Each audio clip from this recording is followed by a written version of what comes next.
20s, baby, $2,000 fridge. Get on my level. Oh my gosh. I can't believe you got a $2,000 fridge. I don't feel good about it.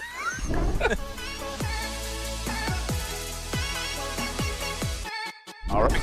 Whoa. Welcome to MTZWBY with you, America's most one-of-one, most $2 million bountied TCG podcast. This is now a European podcast. We'll get to it in a minute. Bienvenido. I'm, of course, joined by the man with the most up-to-date sales information, Josh. Mi amo, hometown TCG.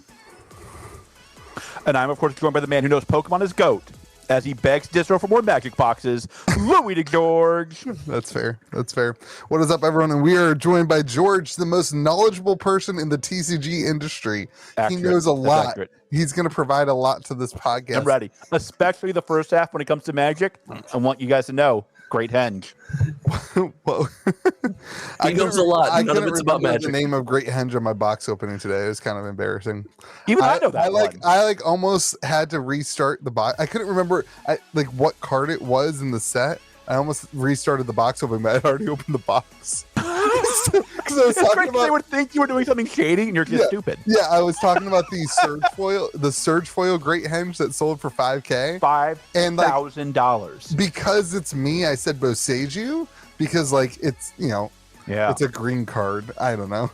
That's the green land you've been on about for the better part of a year. Yeah, because it's so good. It's the next Great Henge. Anyway, and in the middle of the box, I'm like, I know that's not. I'm true. Opening. I'm like, I can't remember the name of the card. Oh well, let's just move on. Also, hold on. Did you call the Great Henge a green land? No, I didn't. Okay. I was about to say, not great. In the box opening, I thought the Realms and Relics card was a land, but I knew it was a Great Henge, and those things weren't connecting. It was just a mess. Welcome to content on the channel. Everyone, make sure you understand. Hold on. And in Taylor Swift news, I want to go over this real quick. Oh, God. She opened up her tour dates in Latin America. There was 1 million people waiting for tickets in the Brazilian queue.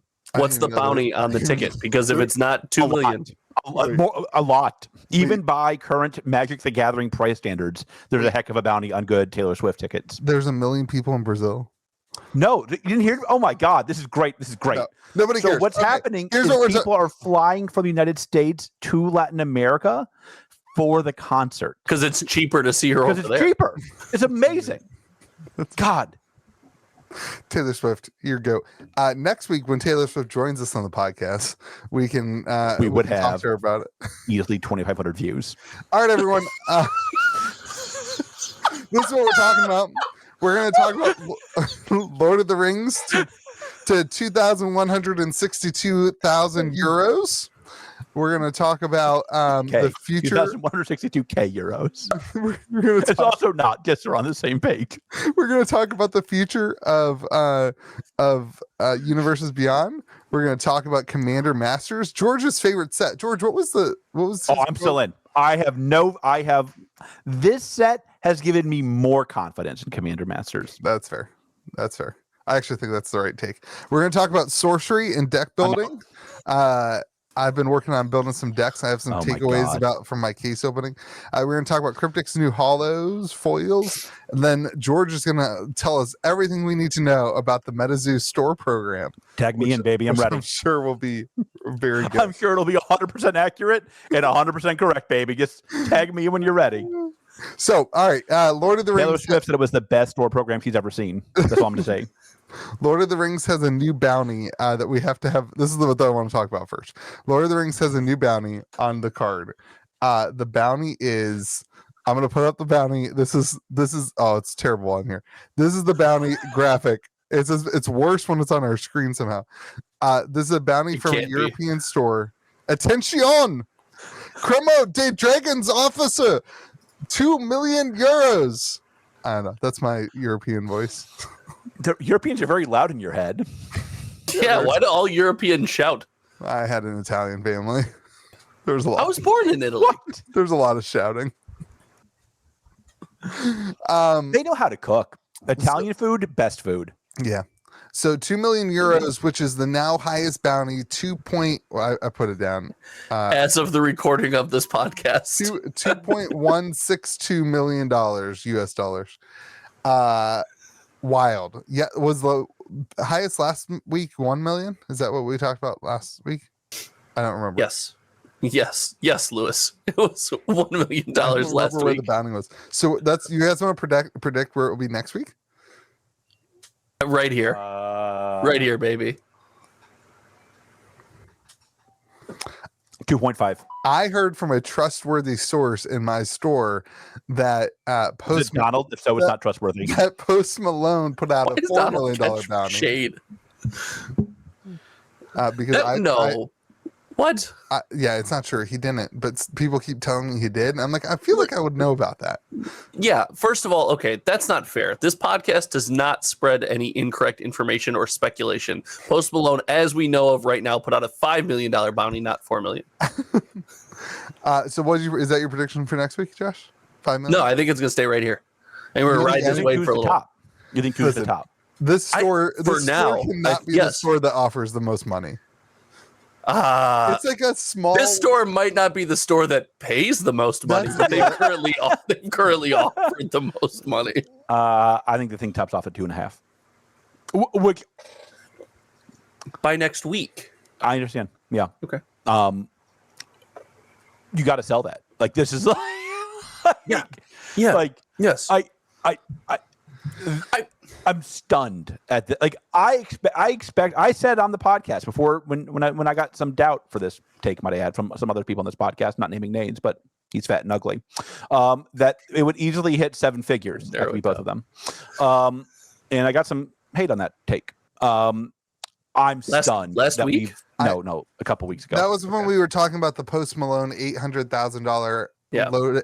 It's the one of 2 Christopher Rush art print. No. Art I'm floored that this thing has skyrocketed to 2.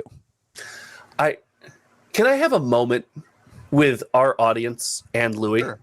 Yeah, that'd be great. I want each and every one of you to look within inside yourselves. Deep within inside yourself. All Louis sees is cookie dough. You are not going to take this to a volcano and throw it in. That is not happening. No. You're cashing out $2 million. There is not a chance No in one's the world serious about that. any of you are. You No sounded one's pretty serious about convinced. that. Stop it. I think it goes higher than this. And I think How much higher? Well, because here's the thing. I don't think it gets pulled for a while. If it was gonna get pulled, I feel like it was already be pulled. What you're This saying hasn't happened yet. Yeah, but stores have opened a lot of product. There's been a ton. Josh made a video about all the videos that are going out. He poo-pooed my videos. He said that it's bad. Oh, so In I that did not same watch video, I said I'm Josh's gonna do it. video, but I agree with him on that take. But Louis, like, I think you're way overestimating the number of stores that open for singles. Like, way overestimating. But like, I've how never many opened boxes do you think for Star singles. City Games open? A bunch. But like, Louis, like, you're talking about like the 1% Fat Cat stores. Like, most boxes go to LGSs. Yeah, that's fair. So what you're saying is, you said it's not going to be pulled for a while. Does that? What's that cutoff? 1 week after release, 2 weeks after release, roughly. Not to hold you to anything, but what this says to me is you're picking a date in your mind and you're saying half of the collector product won't be open by that date. Hot take, there's a 50-50 chance this card never sees the light of day. I don't think that's not a hot take at I all. don't think it's a hot take. No. So like it's either yes, like it's a 50-50 chance then. Like that we could literally never see it. So why do you guys think we're gonna see it so soon? I think if you're gonna see it, if you're gonna see it, in the next 3 years, you'll see it in the next few weeks, is my guess. Well, Doesn't the value go up on the boxes significantly? Like doesn't the bounty go up the longer that it's not pulled? No. You don't think? Absolutely not. I don't think so. Absolutely. There's a reason they put a timer on the bounties. It's because they know which way this card will be headed in the next 6 months, and it's not up. It's not like doesn't pull the it card tomorrow for 2.5, and in 3 months it's worth $5 million. Like, doesn't the card only head that way once it's pulled though? If it's not pulled, does the bounty or does the value of the card still tank? absolutely. Really? I disagree. I disagree. I think it starts to build legends. Like it's a $2 million Magic card. It starts to build legends. In 4 months, if we're still hunting for this, I think boxes are going to be insane. And on top of that, like we also have seen these serialized ones sell for crazy money. Well, let's not move. Don't move on yet.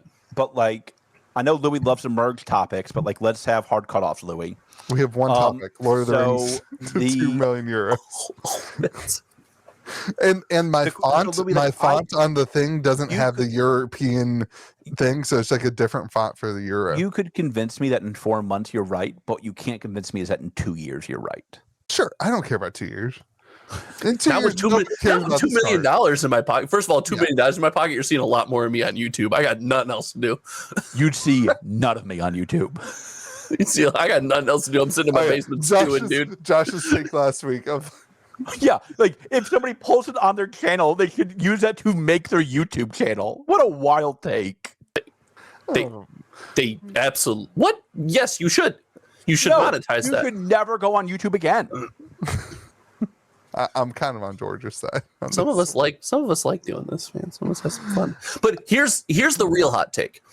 I think this might be the first collector product in some time that we see almost completely sold out. Distro's going to do that thing where they hold a couple boxes here and there. I think across the board, this actually has a chance of selling out. So I talked to a couple people today that deal with distribution, and they told me that they were caught off guard by the level of demand. And listen, I was too. I've been on the record. I think this will be a hot set. I'm blown away by how hot this set is. This is easily, by a mile, the hottest Magic set I've ever seen. Like the closest you can get is like Double Masters 2022, and it's not even close. I think it goes Double Masters 2022, Modern Horizons 2, probably Double Masters 1. But I mean, like those all pale in comparison to how hot this set is. I have a line of people. I'm gonna sell out and I know. If you're not a regular at my store, don't bother showing up. You're not getting a box. Right. This is wild. I think that's fair. I think the demand is crazy, but I also think like there's still a lot of product at the distribution level. Like my distro today said that they were still just doing pre-release. They haven't shipped out. They haven't even started shipping regular release stores and regular. They're not allowed to until Monday. Right. So like there's like they still have inventoried their extra product that they like have back. So like there's more coming. My understanding is that distro has a very small amount for next week, like less than 500 boxes per warehouse. And they could be doing that thing where they're going to release it over time slowly and maybe raise the price on you guys. There's a million things that could happen. Oh, that will certainly happen. But this is the first time that I'm looking at a collector product in Magic the Gathering going, there's going to be a run on this thing. It might be collectible and it might sell out. Hot take. You know what? I'm standing firm. This product is going to sell out this year. Sell out. What does that mean by sell out? It means from distro. Yeah. Oh, that seems obvious.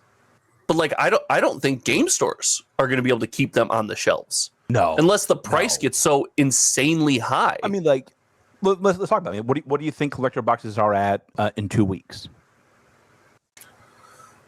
430, 440, probably.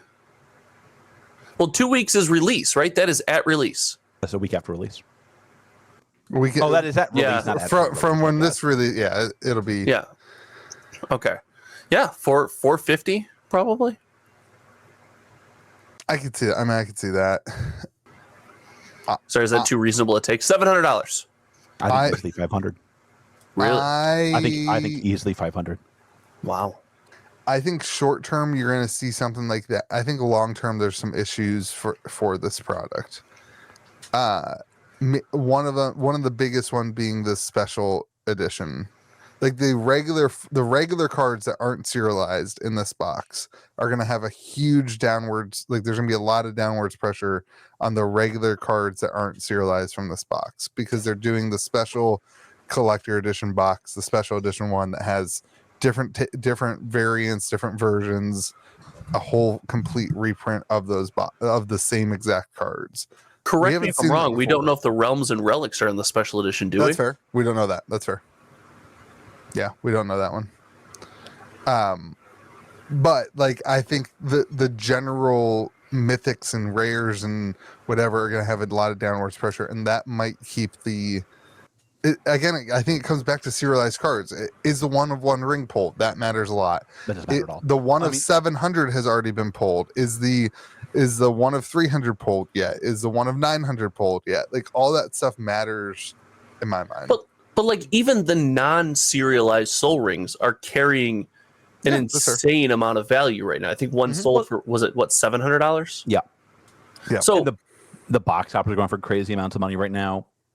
And I could see, Louis, I think you're right. That's not entirely true. There are box toppers that are selling for $1. Yeah, there are. I mean, the collector box ones, the rare ones are going for a ton of money. The soul, the whatever the heck, the fancy. Yeah, like I pulled an Urborg the other day. That's selling for a lot. I pulled a Gemstone Caverns. It's selling for 70. Like, those are, I frankly 70 feels cheap on the Gemstone Caverns. Dude, I did a collector box that had 6 of those realms and relics in it. There's like, those are gonna see some pressure. Six realms and relics when the list is, I don't know the exact number, but it's not the list, but it's not 5 cards either. The 6 of them is not bad. Right, but there's 1 in every single booster box, collector, set, draft. There's a foil one, and then you have there's a lot. Like, there's a lot of those. Those are going to see downwards pressure. This set's going to get opened a ton. Sure. Like, the serialized cards are going to put a lot of downwards pressure on the rest of the cards in the set, including the box toppers. Every release that happens, though. Yes, you're right. Your statement that single prices will go down on the cards that are open. I love, because it's just take every single release, because he knows it's like the free spot on bingo. It's a gimme. It's on top of that, you have a whole nother set that's coming out. The exact same set with the same cards. We haven't seen that before. Right, I see what you're saying, but we have seen reprints of collector boxes before, where it seems to suggest that might not happen in this case either. But this one also presents itself slightly differently, because the regular cards are seeing an uptick in collectability. There are people out there that want to collect an entire playset of the Ring Party, or an entire playset of the villains, right? So I would say there's more people collecting this set than 100%. The last 20 years of Magic. Like, that's probably fair. Like, I am going to look into collecting. I don't even do Lord of the Rings, just because like this experience, experience has been so cool. Like, I feel like as a store, as a content creator, I've gotten to be part of something that's really cool in Magic's history. And like, I want to do that. And like, even like my store manager, Lauren, she doesn't really collect Magic. She has like 2 commander decks, right? Like, she's already looking to do like a full set. She's bought cards on TCG Player already. Like, she's got to learn from you. It's too early. There's downward pressure. They're gonna go down. I don't know, man. I said it on the channel this week. It's amazing what happens when the entire community stands up and says, "Oh, this is good." Yeah, like the entirety of the Magic community just said. So because of that, I could see if the next release included draft and set boxes, the special super collector edition included draft and set, that would concern me. But because it's only collector boxes, and draft and set are going to be reprinted, they're going to Modern Horizons 2 the shizer out of the draft and set boxes. Are you talking about the goat set? Sorry, rest in peace, my guy. Yeah, no way. This will make it clear how underprinted Modern Horizons 2 is. That might be true, but we're going to bury you in the same landfill as your Modern Horizons 2. No way, baby. But what Josh is saying is, like, the community was divided on MH2. The community is united on this, that they like this. And yeah, it's, I mean, I think there's an opportunity here. Power creep. But still, wanting to purchase I know that. That's how you know it's true, because I know that. This set. Well, we also don't like sets printed directly into Modern. The format's not nearly as pure anymore, right? So there's controversy there. This set feels like what we thought Baldur's Gate was going to be as community and stores. Like, we thought the cards were going to be good. We thought everything was going to be exciting. It feels like what we thought Baldur's Gate was going to be. I love you. This is the happiest time since you and I have been Magic content creators, and you found a way to bring up Baldur's Gate. Just let it die. Dude, don't bring me down, bro. Don't bring me down. I should have a regular standing appointment every week with a therapist just to talk about Baldur's Gate. Stop bringing That's me how down. much Leave me alone. Mark Rosewater's aunt screwed up that set. Just let me live. Let me live my truth. Stop it. But like, everybody was stoked about it. Everybody thought it was going to be this amazing thing with good power level, good flavor, good themes, good everything. This hype it wasn't even bigger. And this has been nothing but this perpetual hype that just kept going. Once we saw the cards, it's interesting. When we saw the cards from Lord of the Rings and actually saw the mechanics, that's when stuff started skyrocketing, right? Like 2 weeks ago, we knew there was 1 of 1 rings. We knew all the serialized cards were in there and boxes were $360 on TCG Player. Like, spoiler season came out. We saw the whole release. We saw the mechanics. We saw the cards were good. That's when things have started going to the moon. That's because it's a commander set. That's fair. No, listen, people, if you're saying there's nothing playable in modern in this set, you're just wrong. Like it's such a commander set that there is a commander card that's banned in commander. That's how much of a commander set it is. It is just so you can't play it in modern. Listen, some other format, there's something printed with another format in mind. I know that's going to tick you off. They couldn't find another land card. Like they couldn't find any other card to print other than Caracas. They couldn't find I know that we're not allowed to play Legacy anymore, but maybe it needs Caracas. Who knows? Yeah. Shout out Pleasant Kenobi. Yeah, that one slipped under the radar. Yeah. I don't know. I think I only play Brawl. That makes sense. With your 2 decks that you keep buying every week at your store because nobody else does. Screw you. I just walk in. I buy one every week. Like they screwed me on Brawl. Nobody's ever screwed me like this. You should have just opened those for singles, dude. George, I'll take another Brawl, please. When you were dealing with that as a store, I was going to GameStop as a customer and buying those and selling them for singles on TCG Player. That's what I was doing. The grind. Hard work don't sleep. Hustle don't stop. Those things were crazy. That's like when Arcane Signet was like an $8 card and there was one in every single one of those things. I have a foil one on my floor somewhere. Makes sense. I don't know. I think let's go back to where the prices are. I think your FUD is unfounded, Dr. Louie. As always, I have zero FUD. I have had zero FUD. That is zero FUD. I think you just don't understand how to communicate. You fudding Louie. Your FUD, sir, is unfounded. Yeah. There's been zero FUD. There's a ton of value and a ton of cards in the set, and that is something that's rare. Yeah, that's fair. And there's like a stunning amount of value in these different cards, numbers that like I think are frankly insane. Like if you pay $13,000 for an out of like what was it 300 cards, 700 that one I think, right? Like you deserve the pain that.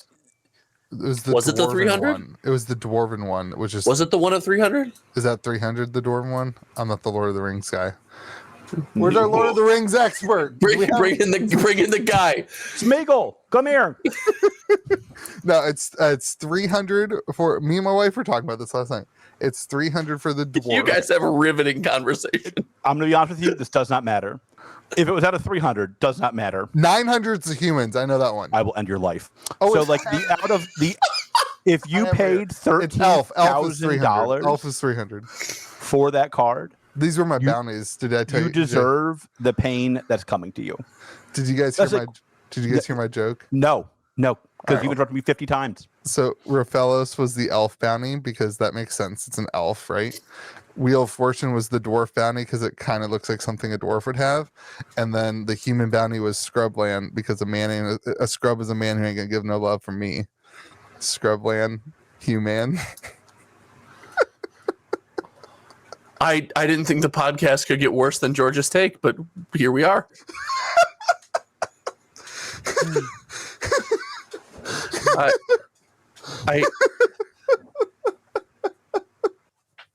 Do we have to restart?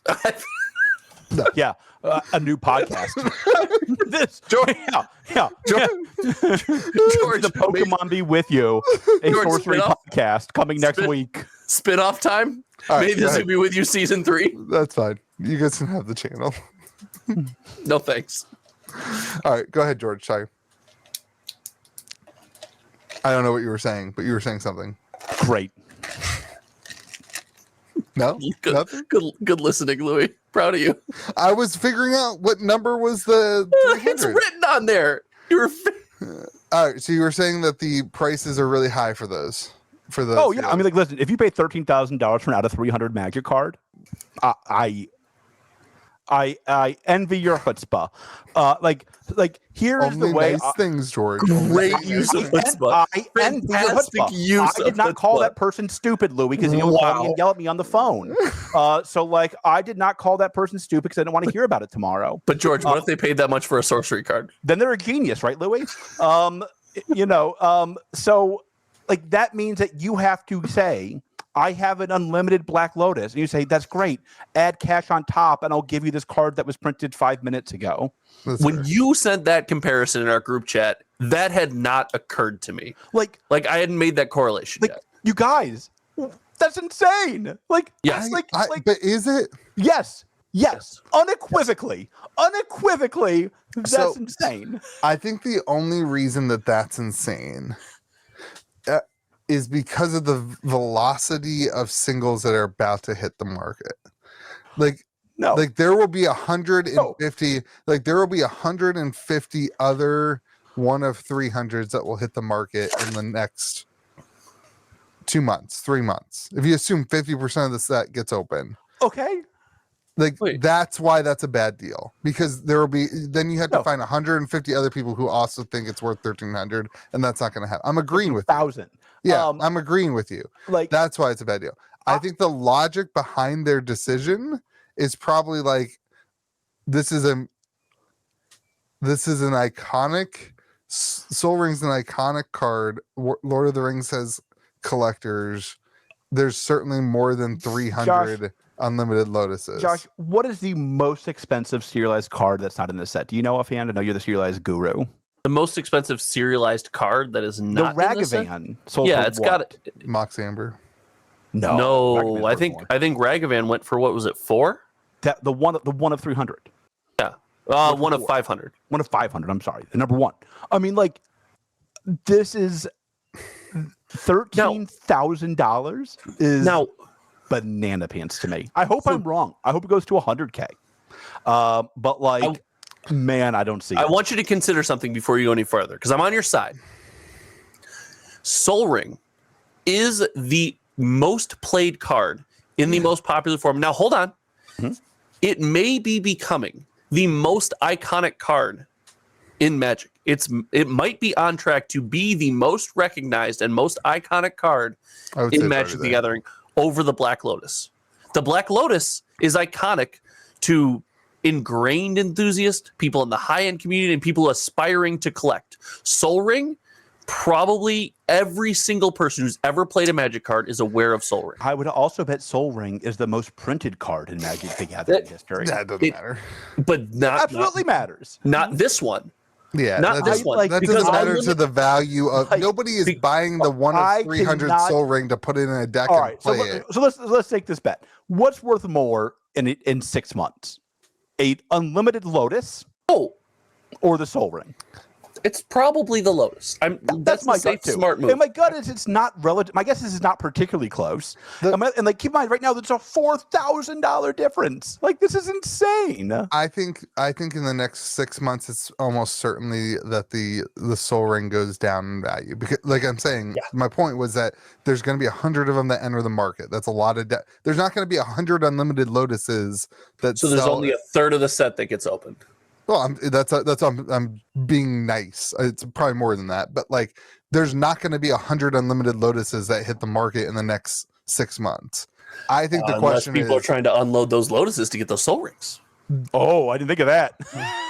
no one's doing that. There Downward is, doing that. Downward pressure on the there is- singles market, but- Louis. but the unlimited Lotus, that price is priced in. The unlimited Lotus, other than the pandemic, has always been 10 to 15K since people started investing in Magic, right? Like, since this newer in the pandemic, it went up higher, whatever. But like, in 6 years, a 1 of 300 Soul Ring, I think that could be worth more than unlimited Lotus. No chance. So, Louis, you'd rather have an unlimited Lotus than one of these. 100%. 100%. I'm with you. Yeah. There's been a couple things in recent history, and George, you're with us as well, but there's been a couple things in recent history that we've missed on, and it might be because we're a dying breed. Like that portion of the Magic community is either aging out or falling out. It's new blood, right? And this is the exact reason that when I had the opportunity a year and a half ago to go for either a first edition Charizard or an unlimited Lotus, I went with the Charizard because the generation that buys an unlimited Lotus is getting to be 50 to 60 years old. And 50 and 60-year-olds have no extra money to spend. Ask the Corvette dealership. No, but in 30 years, when I will go to sell that card, there's gonna be less. It's like, oh, when you're 60. Yeah, I'll be selling it. Well, he's gonna buy his Corvette. I gotta buy my kid a house when she's like graduating from college, from med school. I don't know, or that's a lot of upward pressure on your child. Failed LGS owner, doctor. No, my wife's basically a doctor. I was about to say that's his marriage. I mean, she's got other people to look up to. She doesn't have to look up to me. Like, don't be Louis. ridiculous, George. I mean, like, I don't know, man. Like, I kind of agree with Josh's point here. Is that like vintage? That's all I can get. That's all I can get. I kind of agree with him. It's all right. Vintage Magic collecting is. Show me the 20-year-olds who are collecting vintage Magic. Like, listen, what's the argument for dual lands? It's not because we want to collect them because it's on the reserve list. Because we want to stuff them in our commander decks. Yeah. Right. It's not about collectability. It's all about commander. Oh my! How much is an Alpha Lotus? You can't. $1 million. You can't play the Soul Ring in Commander either, Louis. People are cutting it. I heard this from God, imagine if that were true, this card is worthless. They are cutting it. If this card gets cut from Commander lists as a normality of the community, the person that just spent $13,000 is so upset. I think there's another element to this too that's like the Lord of the Rings collector, which we've seen a ton of. Like I think that's fair. Those people don't care anything about the Lotus. I just for me, I don't know, man. Yeah. There's a reason Alpha Lotus is basically ungettable. That's not the conversation. That's not the conversation. That's not the conversation we're having. Here's who the unlimited Lotus appeals to. Appeals to the person who can't afford the Alpha or the Beta. Absolutely, that's who wants it. Absolutely, that's who wants it. Yeah. That's absolutely the market for unlimited Lotus. Yeah. In fact, that's the only market for unlimited Lotus. Hey. It's people who want it and people who can't afford the Alpha or the Beta. We get it. Stop kicking me. I'm down. Like, it's a bunch of people who I don't know, who code for a living.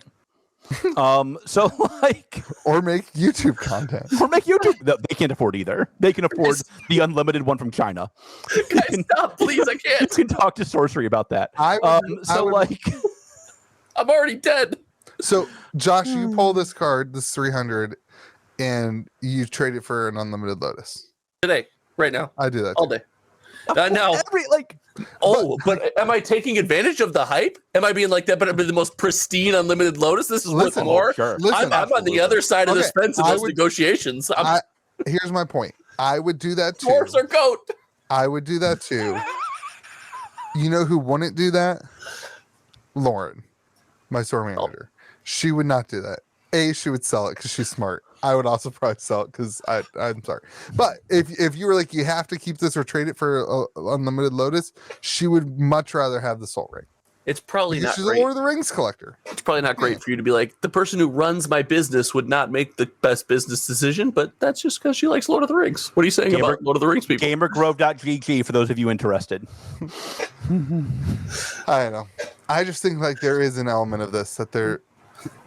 It's a runaway hype train. It's a runaway hype train. 100%. And I say this as somebody who believes in the set and believes in Magic more than most. And has, when it was unpopular to do so, might I add. You can believe in Magic and say Magic 30th Anniversary Edition sucks. I agree with that. That's not all that was said though. Basically, And what was said. that's not all that was said. me. And so from you, yes, you're not my beef. They that- don't understand their community. That's also They seem to be getting it. Yeah, They they don't get it now. understand their Getting it. community. Listen. They don't understand their community. They did- Remember they the read a Chris Wikipedia- Coxville party? Remember when you were bashing the Lord of the Rings set, saying it just shows they don't understand what they're doing? I Does like this the Lord of set- the Rings set. Does this set, draft set and collector boxes, leaving out bundles, outsell every single indie TCG product printed in 2023? Of Every course. Magic Not set even does close. that. No, I don't think that's true. I don't think that's true. Maybe I not think that's aftermath. Not I think every that's single. If you probably took pretty every true. single niche indie TCG in the world, Josh, there are stores who buy more Magic boxes at release than some of those indie TCGs print for their entire game. Shout out to Yeah, Pollywog. Yeah, like I well, mean, has come on, Pollywog printed a box yet? Yes, you had to pay extra. dude. Magic, the box. You have to Yeah. pay the printing cost. Magic's only like competition from a sales point for Magic for Wizards Oh my for god, Hasbro. we're gonna do it again. It's Pokemon. Oh god, I can't. That's her only competition. Louis, were you Yeah. offered more Pokemon boxes this week from Distro? Oh yeah, it was. Did you- how many did you take? I took bundles, So no boxes? no boxes. Well, they're in boxes. I wonder In that's odd. box. I wonder why. I have a lot more, but Oh, it's fine. you didn't sell out? I'm totally fine having them. Comment section, give me strength. I'm gonna have to hear about Pokemon for at All right, least let's another come 20 back- minutes. Let's come back to this. Hey Siri, set a reminder for 1 year to ask George what the price is on Paldea Evolved. It didn't, That's it my didn't do it. favorite thing to do in It my did. life. I can Do you hear know how often my phone pings? for something that's like, make a point to a friend that you were right. That's how. The best part is every time you're wrong, you just swipe the just ignore it. notification away. You're just like, You're like, don't Vivid bring that up. Voltage. It's almost at MSRP again. Nobody remembers. Nobody Bring that up. remembers. Oh my gosh, it's so good. Baldur's Gate. Oh, here's my Baldur's Gate weekly alarm. Anyway, yeah, this So will be interesting. here's my final take on Lord of the Rings. It can't be your final take. We have to milk this set for another 2 to 3 weeks. No, I meant this episode. Come I on, meant this welcome to episode. content, dude. I meant this episode. This is something only Magic can pull off. They have the unique ability to do outreach and to kind of get the IP licenses to do these kinds of things. Like Weiss has had a ton of IP. Like think about Not this. Lord of the Rings. I mean, like they got a ton of great IP. What's Weiss's best IP? They've had Disney. Louis, he makes a valid point here because Pokemon is their own IP. It wouldn't make sense because their own IP is strong. It would not make sense for them to reach out to a third party company and utilize outside IP. Yeah. This is the set where I think Magic is like, I'll let you kids play in the sandbox, but Daddy's still here. Yeah, you can see that from the sales data on 100%. TCG Player. I mean, like, And Josh, all what's the the most money. up-to-date sales data? I need to update that. That needs to happen.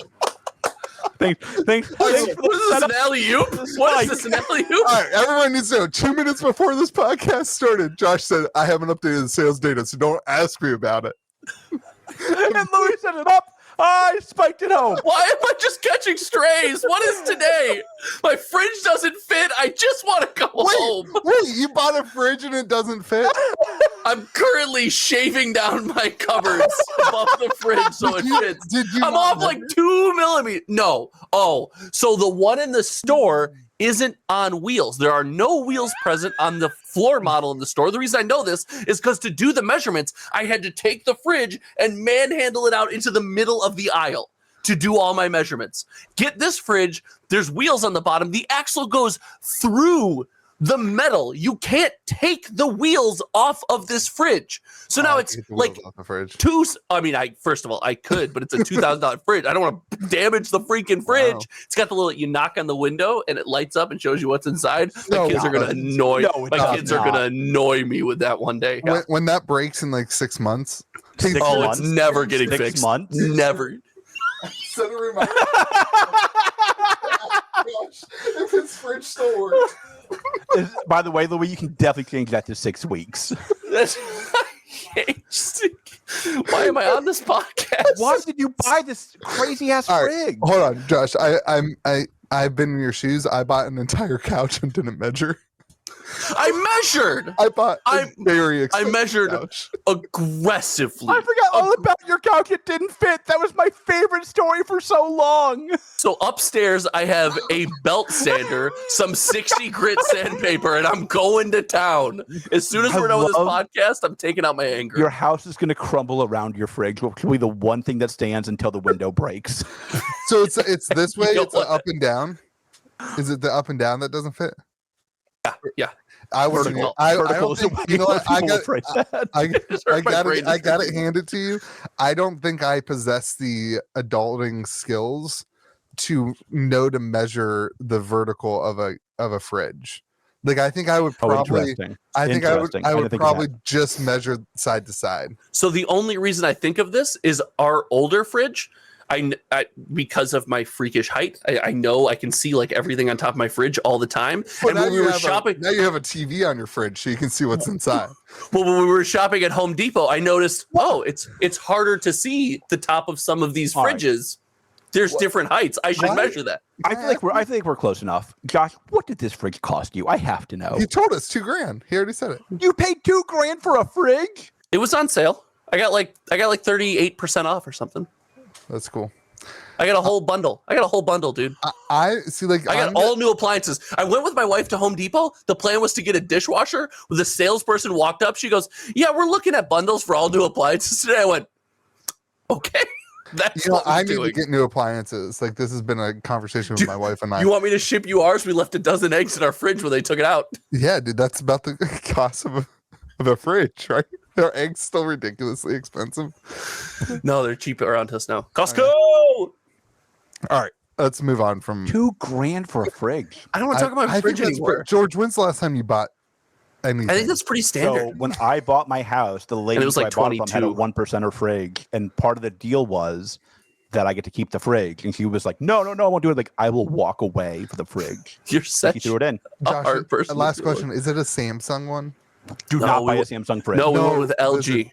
Okay, the Samsung ones are sweet because they have a white glass one that No. doesn't leave fingerprints. And I have a We Samsung we fridge. have It is a printless stainless. disaster. It was printless stainless. So and Yeah. Samsung appliances, that's our dishwasher that broke that got us here. So never Yeah, again. Samsung appliances are the worst. Never. You're not allowed on the podcast. and I we think will this not is take you as a Samsung phone. guest. Love her. Samsung CEO. This speaking- podcast not sponsored by Samsung. yeah, will screw never you, be. Samsung. Never.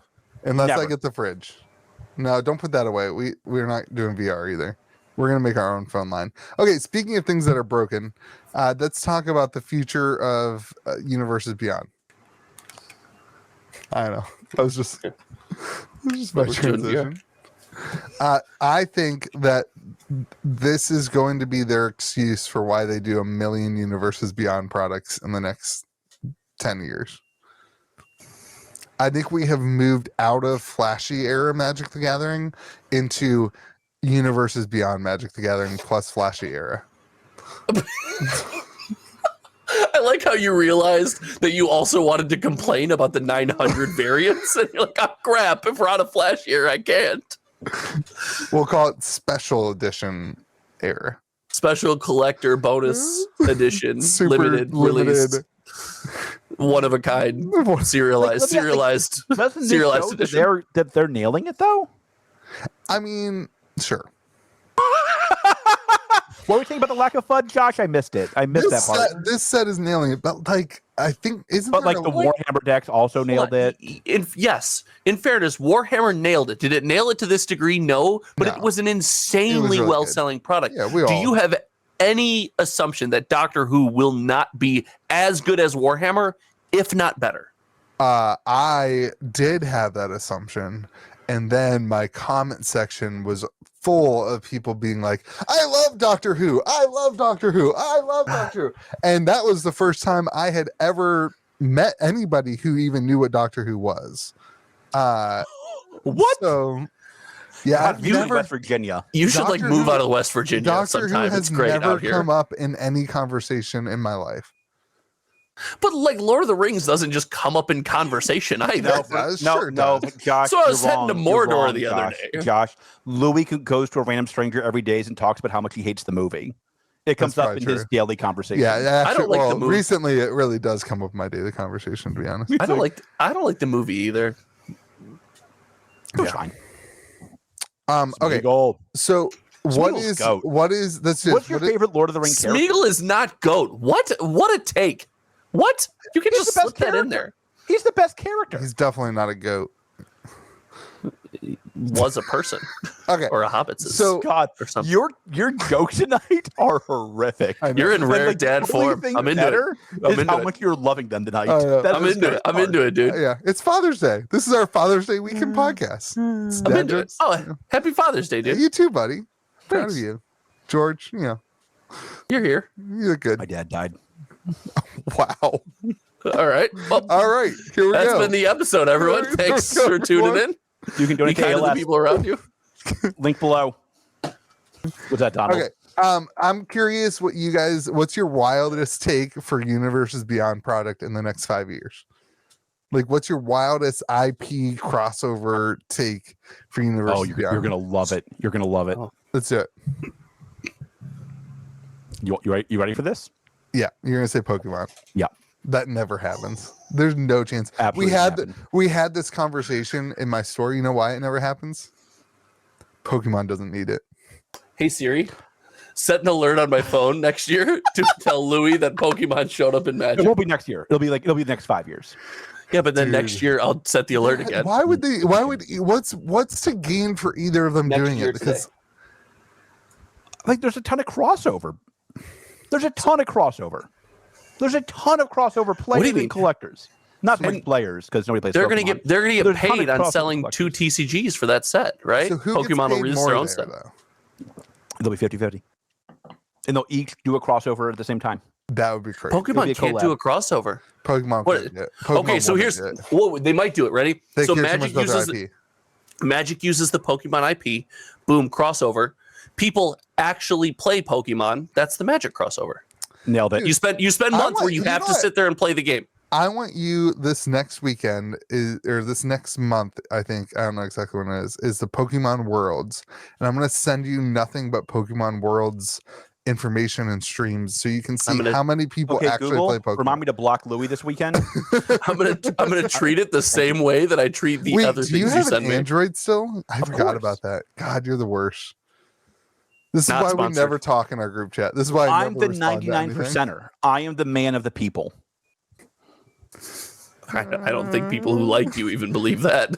No. And none of them are here. So I've also seen people who are definitely in the 99% who have iPhones. Like, That's true. like The let me- problem, so like, here's the problem. Was like, so I have like the problem is like the computer, not even the phone. I think you got to have the whole ecosystem. Then no, I don't. you I have just just the have the phone. iPhone. I have Yeah, well, I'm also in PC and- technology, so I have to have a computer that works. So I So like, I will say that the MacBook Air like speaks to me because it's the crappiest version of something that because could it's be like cool. It's light. You can carry it with you wherever you go. Like I've been traveling. every MacBook is light. This is I What are don't we want to talking be about? mean. All right. That's too mean. This is your Genesis take all over again. This is something that could Well, be great, but everyone everyone- knows it's crappy. And Sell here your you go. Apple stock. All right. That's yours, George. Josh, do you have any takes on University? Yeah. If we're talking next 5 years, they're gonna find a way to do Star Wars. Oh, Star Trek. I think is very likely though. I think they're gonna find a way to make Star Wars work. Stop. George, I need to know, where is Star Wars and Star Trek in your mind? Star Wars is way better. Okay. It felt like Correct you were answer. saying like a acceptable replacement for Star Wars. No, is I mean Star like they Trek. have. There's two, like I mean like there's just like there's a lot of license problems with like. There's Star a lot, Wars. but I don't. Lord of the Rings is pretty massive, and they But found like a way they to make have it happen. Arcana. They have Yeah. they have Fantasy Flight has Star Wars. They're Like, coming out with a new Star Wars game in like a year. like there's just a And lot it's of an it. indie TCG, so It's a hey fantasy Siri, flight. I mean, like, remind me next year to tell Fantasy- Louis the Star Wars game died. No, Oh, that seems likely. Yeah, everybody knows that. It's Tell Fantasy me, Flight. That's tell me, you don't have to remind tell me- anybody yeah, of that. Tell me you don't know Fantasy Flight without telling Yeah. me you don't know Yeah. Fantasy Flight. I don't think Star Wars happens. That's But okay, great take. Can I flip you off? Does that demonetize you if I flip you off? You can just send me $10. There you go. Has the problem is I feel like one of these that I think has already been, has the Final Fantasy one already been announced? Yeah, Okay, because that was one that I Has thought of. I think so. Yeah, I think it has. Dope. I remember saying I'm going to be irresponsible with that set. Shout out to Cloud. That one is going to be. I think that one has the potential to be very, very close in terms of like, not close to Lord of the Rings, but that one's going to be the hottest one. That one's by gonna a be word? hot. Yeah, dude. There's so many Final I Fantasy have fans. probably 30 Magic cards in my personal collection. I will collect that set. Guaranteed. Really? Absolutely. And also, They're all unlimited lotuses. don't underestimate Japan. Like the amount of collectors, like international for Final Fantasy, is probably bigger than Lord of the Rings. Oh, sure. Final Like- Fantasy's huge. Yeah. That's gonna be I think the conversation we have in the next 5 years is that it's gonna be Magic is gonna be Universes Beyond.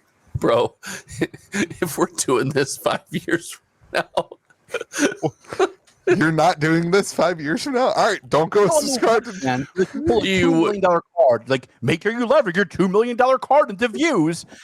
The next week, you're like, I'm out. I'm out 3 years and I'm done. hold on. George has to make it another 5 years for us to do this in 5 years.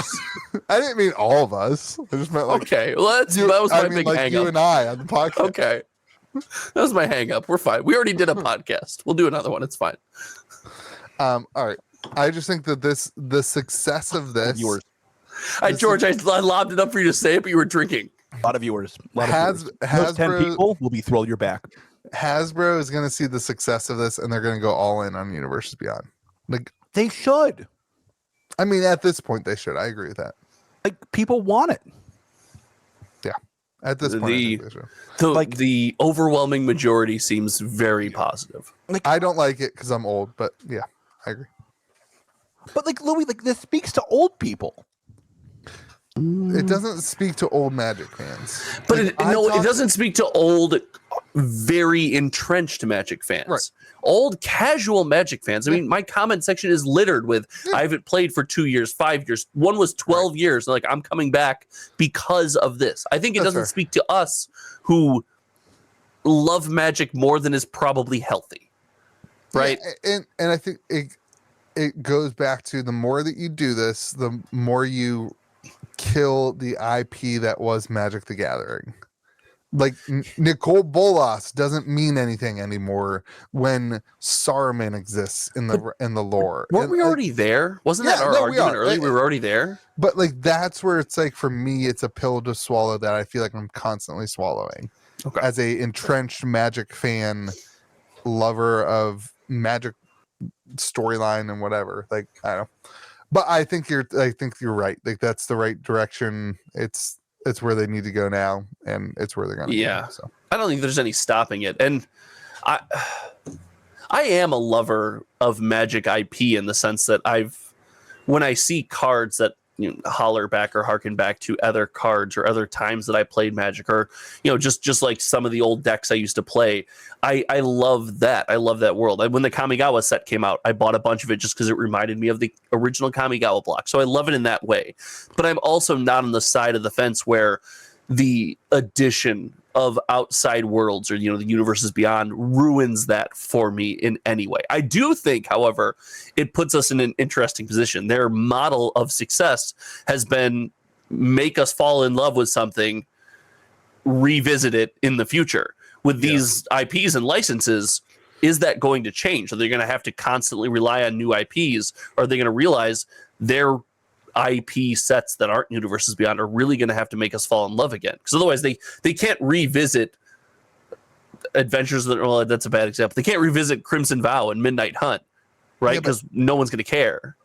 Frankly, there's no shortage of IP crossovers, right? Like think about Stranger Things. That's a new IP, a new thing that they did. They just did one little set on it, right? Like one secret layer, but they could do they could do a whole set with Stranger Things. I think most of the standalone secret layer IPs are A, they don't work, and B, they're Right, but they're a dying breed. What I'm saying is that every year something new pops up in the culture that they could then take and make in 2 years from now a full Magic set. Like They could. That's a dangerous game you walk though, because if with the amount of time that deal takes, Stranger Things falls out of favor, you just spent all that time and money printing a set that nobody's going to care about. my prediction is like Rick and Morty. Like we're gonna see a Rick and Morty one, and that's my point. Like fine. That seems there good. could be another South Park, something that pops up. Is Rick and Morty the next unset? That would be amazing, And that's the point. It's like I think that would sell. That would sell. Yeah, it would. well. That would be an unset. I'm actually interested. I don't even like Rick and Morty, but I'd be interested. who this could be the big loser for is actually White Schwartz. Yeah. Like White Schwartz could be the biggest loser in this. Did they really need to catch a stray here? Like, did they? Well, I mean, like They're just over hanging out, man, doing their thing. So I bought a bunch of Avatar Whites this past week from Distro, and like that was supposed to be the hottest set ever, and it would have been, I think, if like Lord of the Rings hadn't come out this week. Yeah. Like I don't know if Weiss can keep up with kind of the unlimited money printing of Magic the Gathering. Like I think that's gonna be hard. I don't know. Like I don't candidly, know I think Lorcana's the big loser in this success too. I don't know how big White Schwartz is. Like Oh wait! All of a sudden, there's lawsuits against your game, and now you're like, I am you're still very bullish on backpedaling. Lorcana. You're backpedaling. Louis, it's a high-end boutique game. These things happen sometimes. Okay, just relax. Like the Was that a realistic and fair Lorcana take? that's all I have. That's all I have. Like any game that relies on IP, I think has to be put on notice. That's fair. I mean, But like, Lorcana's not relying on. What are you talking about? 100% is. It's It doesn't rely on outside Disney's IP. IP though. It's their own thing. It's their own brand. It's their own. but it's made by Ravensburger. It's not their own thing. I'm sorry. I thought the take on the podcast was that Ravensburger was the greatest and that they had They everything are, in the bag, and but, that like, Disney was really pushing this, and they are. Disney was putting all their resources in it. So it I never shouldn't said matter. that. In fact, Yeah, I in fact said the Disney's got opposite a lot of that several resources. times. If Lorcana is Disney's TCG, which is what you've been saying, if Lorcana is Disney's TCG, then this doesn't matter for Lorcana because you're not going to see It a absolutely Magic. matters for Lorcana. So you're saying like- you're going to see a Magic version of Disney?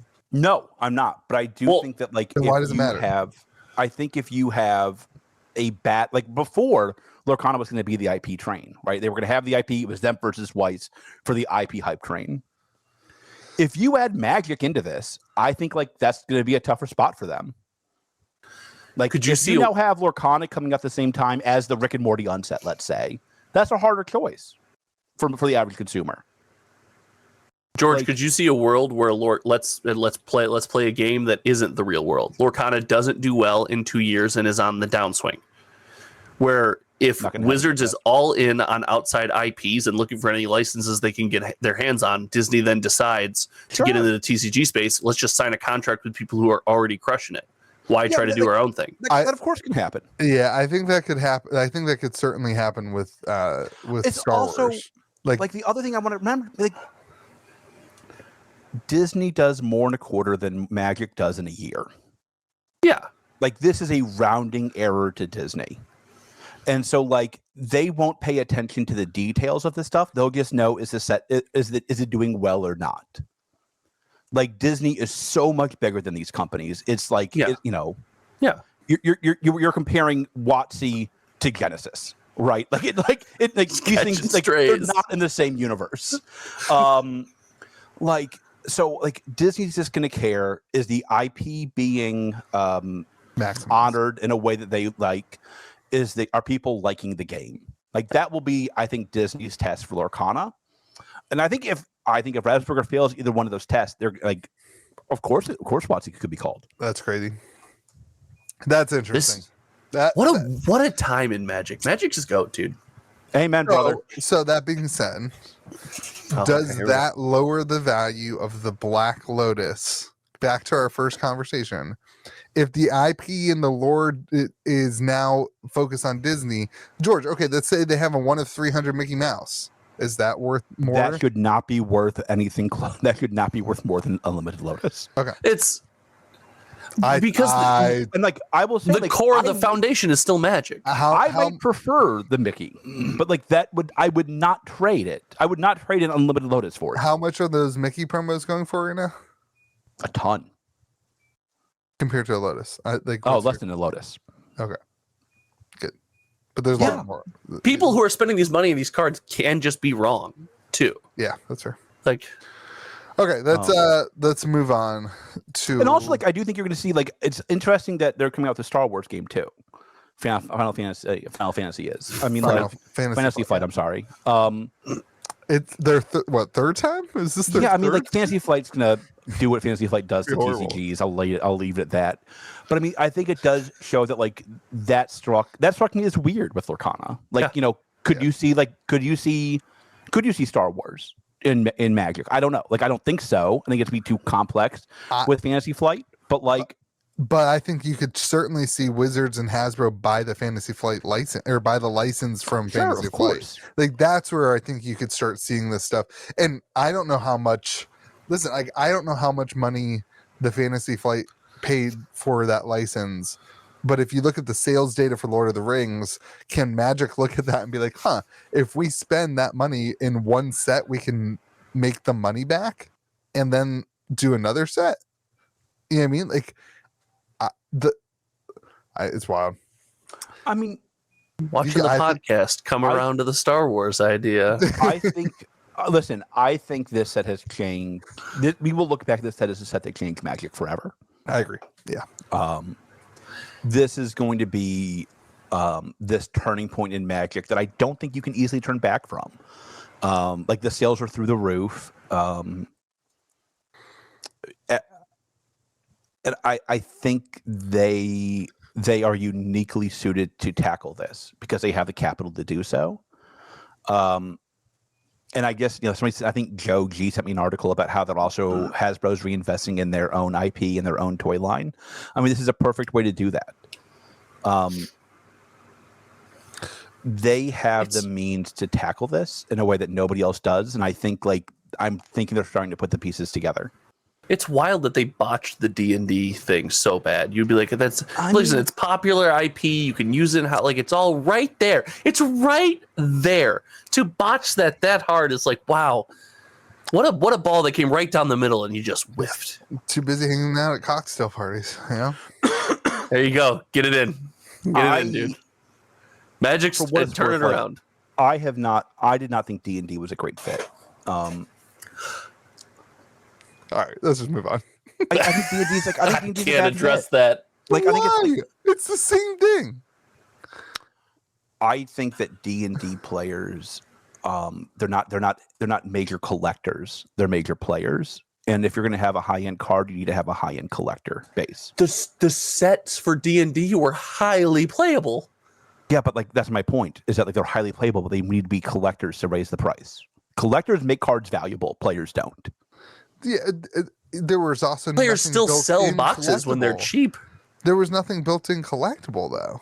Well, they hadn't done serialized cards yet. Imagine serialized D&D cards. Oh, I'm in. All right, back in.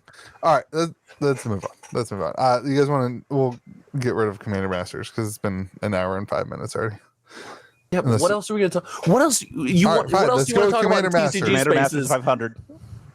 You're so boned on that set box. Right, why? I'm more convinced. I'm right about this. I don't know if I'm on the 500 train, but I think you're wrong about the excitement for this set, Josh. What's your take, Josh? So not only does Lord of the Rings satisfy the need for Commander, but hot take, this is the first time that we're actually going to see wallet fatigue in Magic the Gathering. It took the most popular Magic set of all time, and we're going to finally see wallet fatigue. Stop. I think on the opposite end of that, this is the prices you are seeing for Lord of the Rings now justify the prices that you see for Commander Masters. Baloney. No, like Why? like people are spending $425 on collector boxes now. People are also spending $160 on set boxes. Okay. Not $400, not $500. The people who want set boxes are a certain type of person. They are going to not only be turned off by that, So but find here's everything they need in the set that came out right before it. Nope. Here's the take. This You could be set, wrong, I that's think, fine. confirms what I've been feeling now for about a year. Magic just gets it, and like they're not gonna leave. They're gonna nail that set because they've been nailing every set, and they're gonna nail the set, and it's gonna put a bunch of high value cards in there, and they're gonna do very, very well. Look how they massacred my boy. I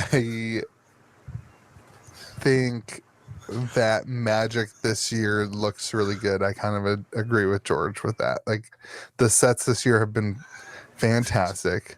Can someone clip all of the podcasts in January, February, and March? Thank you in advance. I said in January that this was going to be Magic's best year.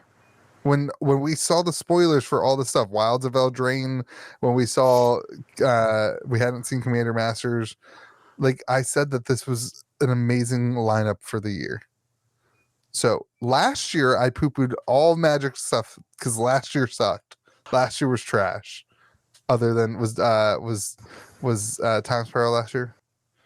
I poo-pooed a little bit Dominaria remasters. I'll give you that, and I got that one pretty much right. Those boxes have come down a ton. Why are you guys looking at me like that's not what happened? Because that's not at all what happened. Because it's not at all what happened. Because that's not even close to what. It's like the opposite of what happened. I The felt first like podcast since we ever I've did been with on Josh this, was called Magic's Best Year Ever. That was 55 weeks ago. And we were all wrong about that. That was not Magic's Best Year Ever. This has been Magic's Best Year Ever. Like, it's the opposite of everything you just said is actually what happened. I felt like you poo-pooed a lot. Yeah. Maybe I saw. I think we nicknamed you Eeyore for a while. I think we have all grown so tired of your Pokemon as goat. Dominaria Remastered and the price of Commander Masters, which I'm now switching on. If you didn't have double standards, you'd have none at all. This is amazing. This is like your history books must be written in pencil. Yeah, you can erase them. Yeah, well, why would you write them if you can't read them? What's the point? I haven't used a pencil. That's a good one. That was a good one, Josh. Bingo card. All right, back to the prices though. I think like the price memory is gonna make people okay with spending more money on Commander Masters. People have spent more, have been more flashy with their wallet on this set. And that's gonna make them do the same thing with Commander Masters. Once you start spending money, it's like just. Do you want me to go get the cash again that I can throw around? Yes. What is this podcast without it raining 20s? 20s, baby. $2,000 fridge. Get at my level. Oh my gosh! I can't believe you bought a $2,000 fridge. I don't feel good about it. It doesn't fit. You bought a $2,000 fridge that you can't put in your house. But it looks so pretty.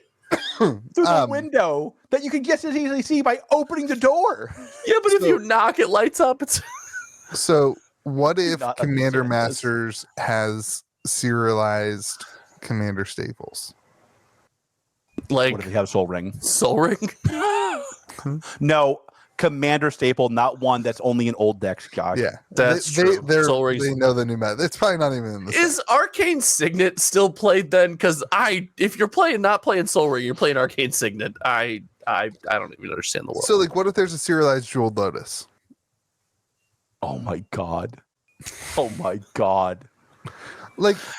Absolutely. That could absolutely be the case. Then I expect you to talk about how it doesn't hold any value because every set has serialized cards. Which, by the way, that take was this year too. Yeah, your revisionist history on this Josh, podcast, Louis. And Josh, hold on, Josh, when I made that take, what was the average value of a 1 of 500 serialized card? Probably $400, $500. And what is the average value of a 1 of 500 serialized card today? Much higher. No, it is not. Don't lie to the podcast and to Wait, you, Louis, the that has to be true. It's not. The vast majority of the 1 of 500. That's not how averages work. But Averages the don't highest look at the the bottom highest 10%. highs is much higher. I don't think that's true. Okay. Like, I don't think that's true. Show me the 1 of the 500 cards that are selling for lots of money right now. They're just like, they're not selling. Like the serialized cards, what you said was they're all 1 of 500. Like, not to take a page out of George's book here, but I don't think they're selling on TCG Player. Shout out to MetaZoo. I think they're selling elsewhere. Wait, yeah, like Louis, that should not surprise you're you. I seeing can't 1 of imagine 500 serialized cards sell for some under $100. Yes, and some over $4,000. What? And now with the introduction of the Soul Rings, that number is about to get jacked up, my friend. Yeah, but if you That's only look at not applying look at cards that are worthless, Josh, what does that do to the average? Have you thought about that? My point was that the more serialized cards you have, the less value the serialized cards in the past have. And I feel like that has been pretty accurate and pretty true. I don't think it's accurate at all. If that's the case, I'm going to continue buying, because the first couple sets to have them, if they become a staple in our life that are constant chases, the first couple sets to have them are going to be coveted. I agree with If that's Josh, if that's the case, we've talked about the fact that some people buying and selling cards are just wrong. If what you say is the truth, then people with that mindset, in my opinion, are just incorrect. Okay. So Commander going Master, back to your take, serialized cards, a Jeweled 500 Lotus. out of 500 Jeweled Lotus would go through the roof. Yeah. We would be on this exact same podcast in a few months, me being like, please don't trade your unlimited Black Lotus for your out of 500 Jeweled Lotus. That's stupid. It would 100%. I'm sorry. Hold on. I apologize. You're a genius and you're beautiful. I just think that might not be the best move, but I still think you're a precious little snowflake who can say nothing bad about you. I'm sorry, Louis. Please accept my apology. I think that would happen though. Like, yeah, I do too. Yeah, and I that do would too. justify Absolutely. the pricing. The question though is That would justify the price of the collector box, though, I was right? just gonna say it, but then you. Sorry. That's fine. Sorry. The problem That's a is great what take, Josh. happened with the set box, and this is where like I come back to there's gonna be something unique about the set box. It's called the list. The list on this is going to be stupid. It's got to be. Are we on board with reserve lists? I don't think so. Let me walk that back. I would support it fully, but I don't think it'll happen. So, and what is it? Like what? No idea. What can you reprint in that list I slot have no that's clue. so hyper valuable? It's pretty much. Why are you asking me this? Like, why would you possibly think I would have that answer? I'm not asking you. Oh, I'm sorry. You guys don't ask me questions for data I don't have. I'm asking the podcast. I'll give you that one. That one's fair. I'm asking the podcast. Josh, what's the Commander Master sales data so far? It's too early to tell. I will tell you, I've had more pre-orders for Commander Masters than any set, like even Lord of the Rings. I probably already have like in-store people, which is not that many, but like in-store people pre-ordering Commander Masters more than Lord of the Rings. Like really? People are super excited, especially the Commander decks. Wait, even like as of this day, even though you're sold out. Well, I've sold a lot of Lord of the Rings online, so like. So you're saying. So you're saying I don't think I've sold. I think I might have sold one collector box in. Like my store doesn't do that. So, yeah, but what the statement was, your in-store community has pre-ordered more Commander Masters than Lord of the Rings. Yes. Gotcha. Okay, I misunderstood. My bad. So that doesn't give a lot of players. Like, I think Commander Masters will be a players. George, you'll love this. There apparently is a store in Texas. Guess what their name is? Guess what their name is? Gamers Grove. And no joke, this is not a joke. Somebody called me somebody put an order from Texas on my website, and they called me to confirm the order. And they're like, yeah, I was looking for our store called Gamers Grove, and your website popped up. And I bought one because you were doing pre-orders for Are you already pre-selling? I'm like a very small amount, like very small, like mostly just for in store. like people keep asking me to Mostly just in store, and this guy in Texas. Well, it's on my website because anything in store is on my website. But it's like I put like four of each deck. Like I know I'm gonna get them. And yeah, so they bought one from Texas, and they were like, it's because of yeah. You live way more dangerous than I live. I mean, like what? Like people Louis in my laughs in store- the face of danger. People in my store are like coming to check out and are like, "Can I pre-order the Sliver Queen, the Sliver deck?" No. I'm not- You're like, no, you got to buy the name on the crappy list. ones so too. then they're gonna go down the road and pre-order it from the store down the road. Like, what do you mean? Like, I have to like put things up. I have to do bad practices. My competitor is. Why is it bad? Like, what's the? Do pre-sell stuff you don't have yet? Why is that? That you haven't even been allocated yet? I'm not gonna get one Sliver deck. You only sold one. I think I've sold like 2. I don't take put 4 up. I put I 4 don't in my take a inventory. nickel of money until I have a shipping notice from distribution. That's wild. Like you don't have competition on your base though. Like that's the main difference. I wouldn't do it anyway. Sure. I will You not can say that all you want. Like that's fine. I will not No, he lives I in a have different seen universe. He doesn't before. need the store. You do. So Like I'm not gonna lose a sale to my competitor because I'm not willing to do 3 pre-orders. Like I also sell more than 3 decks. Might be a big difference. What? You're not going to lose a sale to your competitor because you're doing 3 pre-orders. right. I'm saying like I'm not but you just selling hammered- 100 decks that I'm not gonna get from distro. Like I'm But not you just- overselling. I'm not worried about overselling because I've sold 3 You of also said how much more vastly popular Commander Masters pre-orders were than Lord of the Rings, and now you've got 3 pre-orders. 3 versus 0, them. Josh. It's been boxes, not necessarily the deck. You gotta make him buy the crappy Commander decks, dude. Dude, You gotta. that's You wild. have to make them. That is You have to make them George- buy them. George isn't gonna know this, but George, the commander decks, you know how like the prices usually like after 3 weeks after release, you start seeing which commander deck is good. The Yeah. Commander Masters ones, the Sliver and the Eldrazi are like $120, $130, and the other 2 are like basically our costs on TCG Player. They're like Yeah, $70 it they're like is. $70 on TCG Player. The community hath spoken. Decks are trash. But all right, well, thanks you for poo-pooing my store again as usual. Let's move on to sorcery You're deck like- building. You're like, I'm selling 3 decks. Why are you poo-pooing my store? Like you said it, not me, big guy. I also don't poo-poo your store. I go All right. to gamesgrove.gg all the time. Let's talk about That's in sorcery. Utah. So sorcery is starting to come out with boxes, and in Canada we've seen. I did a big case. I had a case shipped to me from Canada. Shout out to Taylor. My home. We did a case opening. You done? I was gonna sing in the background the whole time. Well, it's not. Your microphone is so ridiculously loud; it overpowers everything. You could have asked me to turn it down. Well, it's like does weird things. You got a weird microphone. Works just fine on Problem is the youtube.com/hometown-tcg. The Yeah, problem is the stand. I Yeah, think. the stand really ruins it.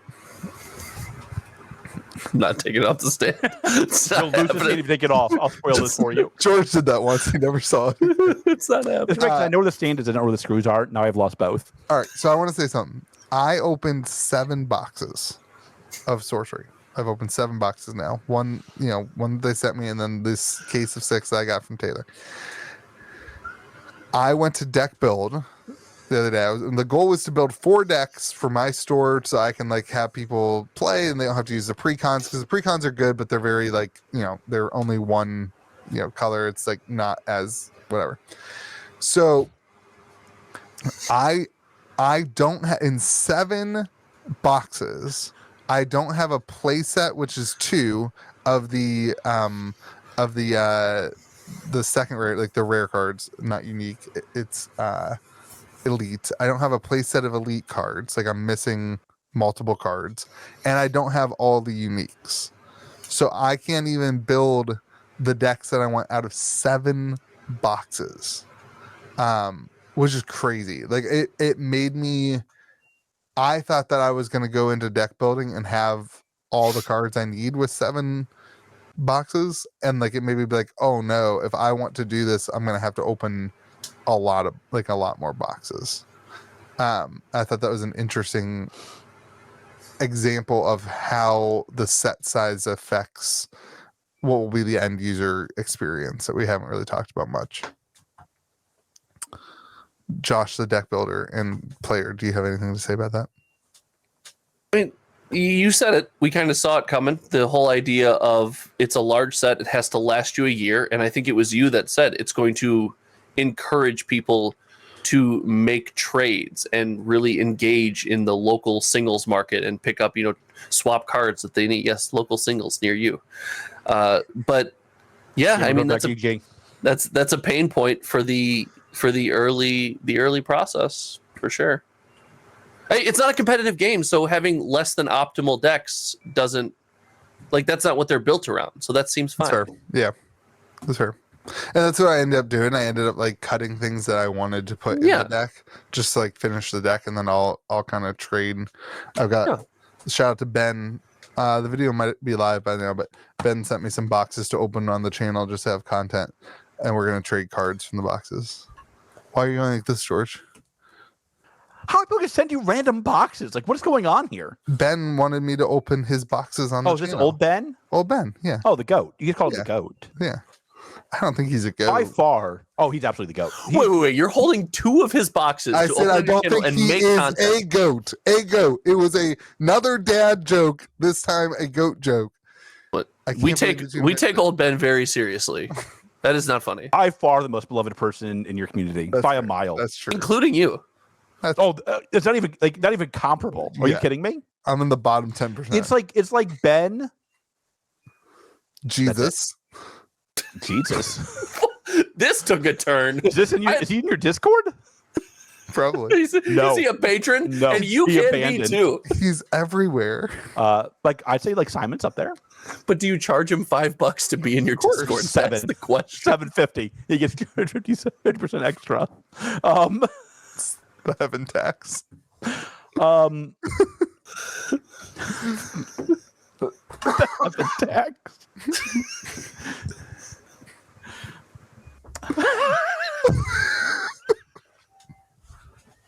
How do we still have what's going on right now? Why does anybody listen to this podcast? Nobody does if it helps any. That's why we need Tay Tay to come on next week. Listen, shout out Tay Tay. So I don't know. I think here's my take. How did we not say Tay Tay would be one of the crossovers for Magic the Gathering? That would Taylor Swift that would be it's all right, we're going back to Magic for a minute. It's stuff like that they now have the ability to do.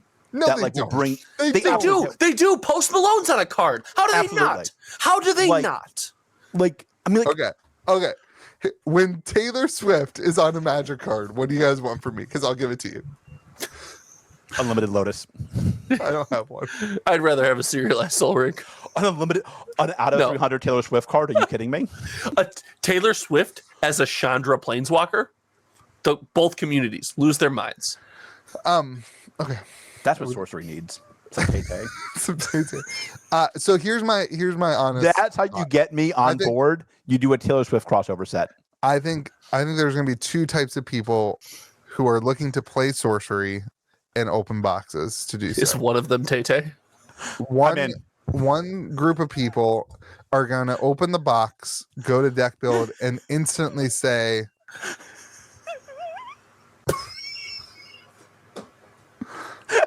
they're going to instantly say, I need another box. And they're going to end up opening more than they originally intended to, whether that be they're not going to hold as many boxes or they're going to go to the secondary market and buy more boxes. That's group one. Okay. Who's group two? You guys are. I think I need to start taking applications for people to take your seats during this section. That's fine. Group two is going to be people who open up boxes, their alpha boxes, to build decks. They're not going to have the cards that they want, and they're just going to not play.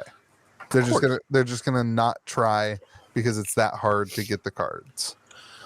And I think that's a really bizarre place to be for the game. It's going to be really interesting to see how it plays out. I think you're going to see a ton of trade posts. Yeah. I because don't. of it. I think you'll see a ton of trade posts. I think you'll see a ton of trading. Really? I don't. I disagree with that. I think that's a bad take. Yeah, I think that's a terrible take. I like it, that sounds great in theory. People, it's something that happens. Like people tend to trade their local community. There's just not enough game stores have this yet. Like you can convince me it happens in beta, but like, are you going to pay to send your 10-cent card to Utah and he sends his 10-cent card to you? Like this strikes me as like odd. Well, I mean, that's another side of this is like I don't think the card, like I think commons probably don't have a significant amount of value. But I don't think that like the cards are going to be 10 cents if there's that many people who are looking for the cards. Because what they will be. Like there's a billion boxes. But what people won't do, in my mind, is I think there will be some people who won't want to trade because they don't want to ship out a card. But plenty of people will pay money for somebody to ship them a card. Like this is supported on TCG Player, right? Right. Like you can convince people buy. Wait, cards. No, it's not. No, it is not on. I was under the impression that it was. No, but it will be. I think. Okay. There's been no announcement of that, and there's been no announcement of that. And zero conversation. I wasn't trying to speculate. That was an assumption that I had made that was incorrect. Speculate for you. Don't worry, Josh. I got your back, boss. I have your back. All right. That does Argent Saga, Cardfight Vanguard, Chrono Clash System, Dice Masters, Dragonborn, Future Card. Are you just naming TCG Player homepage games? Gate Ruler. I will go. I have not been, Ruler. I would say, the largest supporter of sorcery. I will venture a guess and say sorcery bigger than all those games combined. Sure. Yeah. Fair. I sorry in advance to all my. What the hell did I say? Gate Ruler. Future Card Buddy Fight and Gate Ruler fans. I certainly think that sorcery will end up being on TCG Player eventually. Okay.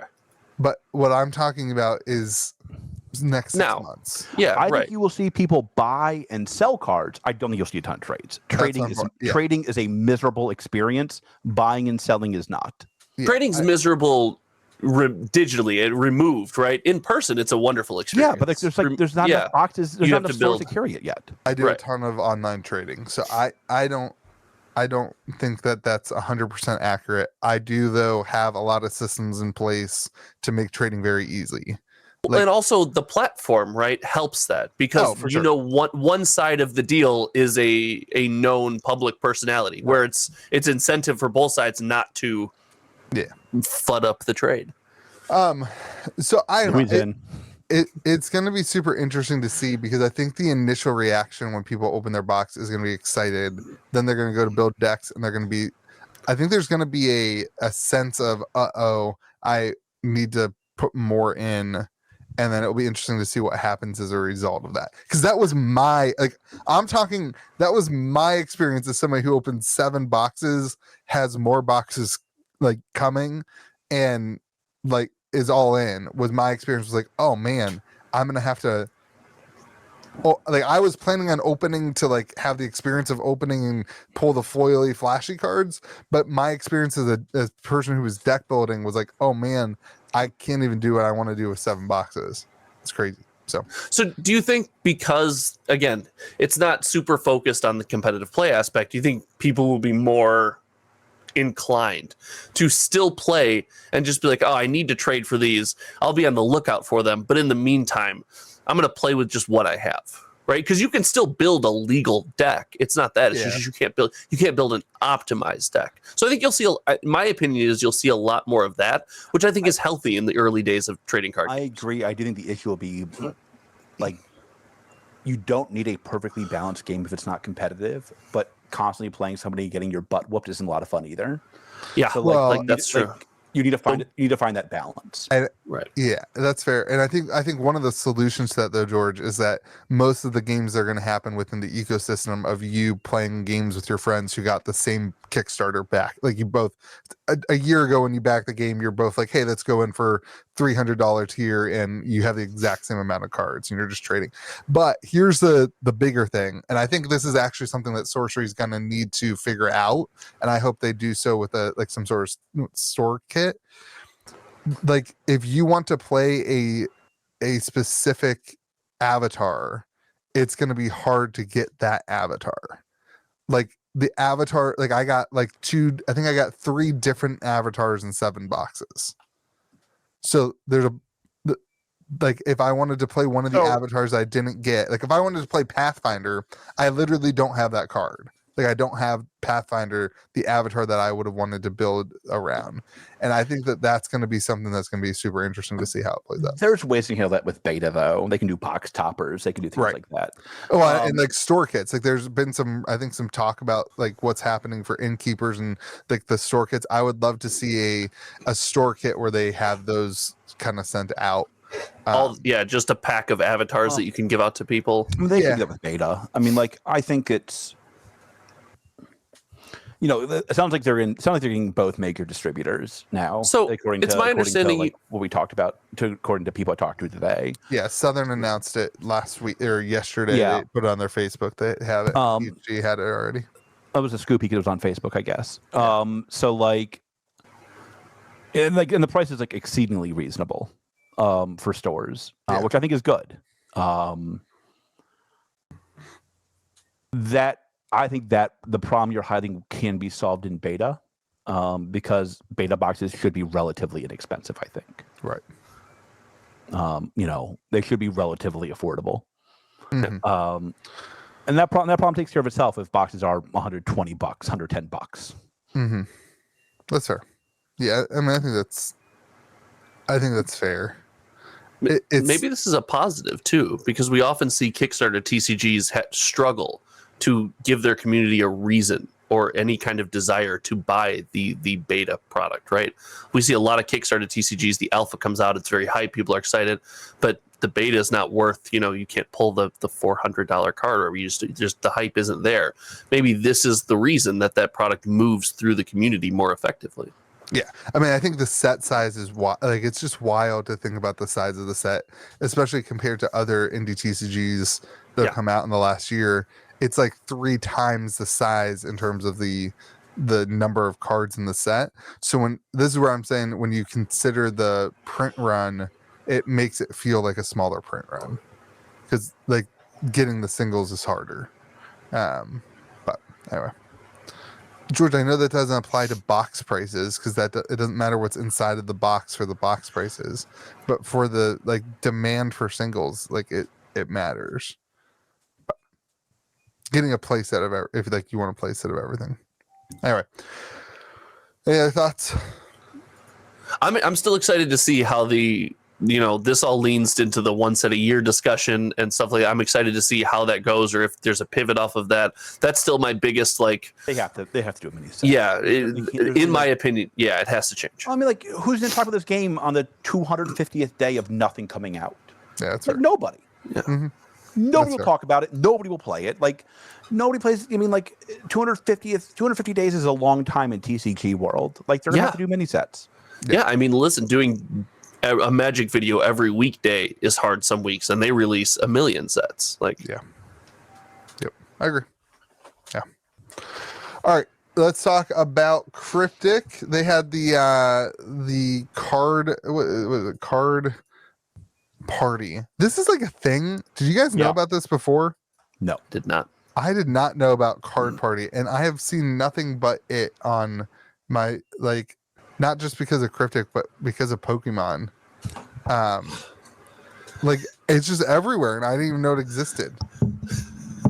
What? Trying to pay my heaven tax. Give me a second. What do you want from me? To not say Pokemon, because like all you're doing is making this a worse podcast, because it's either the world's worst Pokemon podcast or the world's worst everything else podcast. I'm sorry, I like Pokemon. Then do a Pokemon podcast. Then do a Pokemon channel. God, this is what our private conversations just lead. It's all it is.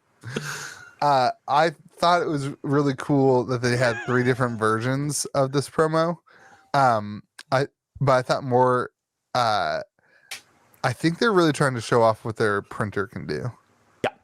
Yeah. Well, they had the world's worst printer last time, when you were fisting those packs open. But like, these they're definitely. Oh, I trying wish to I had a show- loose pack just to try to open like that during the It's segment. my favorite. By far my favorite of your content. It was goat. It was good content. That was goat. That was old Ben level of content. Yeah. And like, clearly he's trying to show I learned from my mistakes and I went with a non-crappy printer, which is good, right? Like sticking with a crappy printer is a great way to make your game dies. Yeah. Like we criticize on this podcast and we talk about things that maybe, we're fans of and not fans of. And then when things move in a positive direction, it's our job to say, this is great. Good job. Great work. He also pivoted very quickly. I think that's Well, like there were some issues in Kickstarter, and I remember having a conversation with him personally. I think when he was out here for my event, and I was like, "Hey, there were some issues with Kickstarter. What's going on with that?" And he was like, "Yeah, the printer promised me they're gonna fix it. We'll see."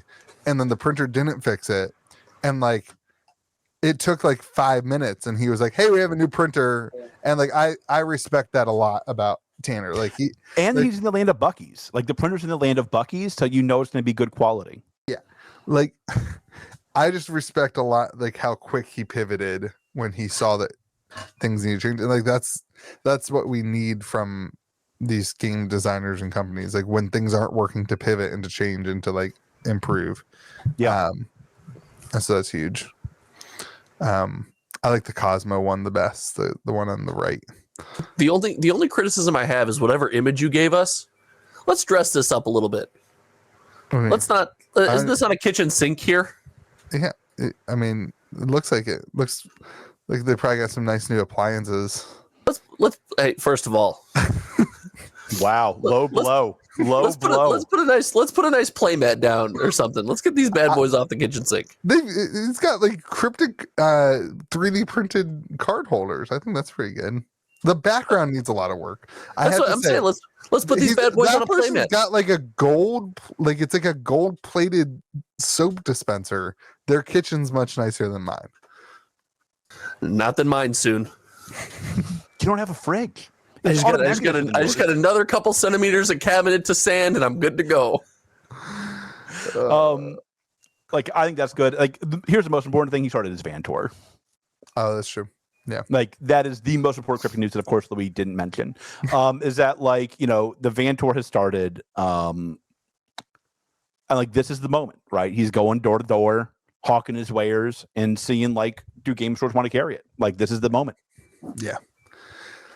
This is where it's going to be interesting to see like how many stores in 6 months. I mean, like how efficient and how effective is the van tour? Because we all like, I love the idea, but it's not really been done.